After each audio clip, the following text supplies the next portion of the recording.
Boolean algebra এর নিচের কোনটি সঠিক? 36তম বিসিএস আসছে। দেখেন বুলিয়ান আলজেব্রা বোঝার একটা টেকনিক আছে, আমি টেকনিকটা শিখিয়ে দেই। এখানে এ প্লাস এ বার, আপনি মনে রাখবেন যে এখানে যে চলকটা থাকবে এই চলকের মান আপনি হয় শূন্য ধরবেন নইলে ওয়ান ধরবেন, এই দুটা দিয়ে যাচাই করলে আপনার উত্তর চলে আসবে। কিভাবে যাচাই করতে হয় আমি বলি। ধরেন এর মান আমি শূন্য নিলাম, এবার একজন আরেকজনের বিপরীত, তাহলে এবারের মানটা আপনাকে ওয়ান নিতে হবে। শূন্য আর ওয়ান যোগ করলে ওয়ানই হয়।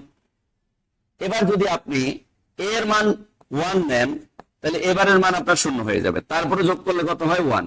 যখন আপনি যোগ করে দেখবেন যে আউটপুট একই আসতেছে, তখন এটা এই রাশিটা ঠিক আছে, এটা ভেবে নেবেন, তার মানে এটা ঠিক, এটা কিন্তু ঠিক আছে। এবার আসেন এ ইন্টু এ ইন্টু এ ইকুয়াল ওয়ান, এটা কেন ঠিক নয়? দেখেন এর মান যদি এবার আপনি শূন্য বসান, শূন্য ইন্টু শূন্য ইকুয়াল কি বলেন তো? শূন্য হয়ে যায়। এর মান যদি এবার আপনি ওয়ান বসান, ওয়ান ইন্টু ওয়ান ইকুয়াল কি হয়? ওয়ান হয়। এই দেখেন ফলাফল ভিন্ন। যখন ফলাফল ভিন্ন হয় তখন উত্তরটা হয় চলক।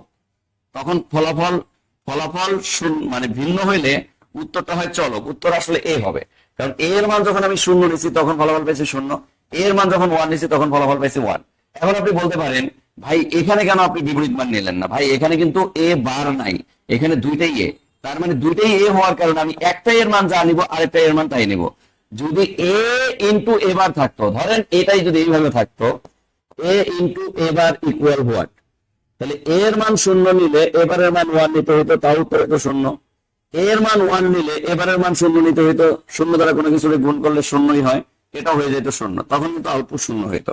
এটার আউটপুট কিন্তু শূন্য, এটা ঠিক আছে। কথা কি বুঝতে পারছি? তার মানে দেখেন এটার উত্তর হওয়ার কথা এ, কিন্তু দেওয়া আছে ওয়ান, তার মানে এটা রং। এবার এটাতে যদি আসি, কখনো এ প্লাস এ ইকুয়াল টু এ, এটা হচ্ছে সাধারণ যোগ, এটা বুলিয়ানের কোনো যোগ না, এটা ভুল। তাহলে উপরের কোনটি সঠিক? উপরের সঠিক হচ্ছে ক নাম্বার, উপরের সঠিক হচ্ছে ক নাম্বার। ক্লিয়ার?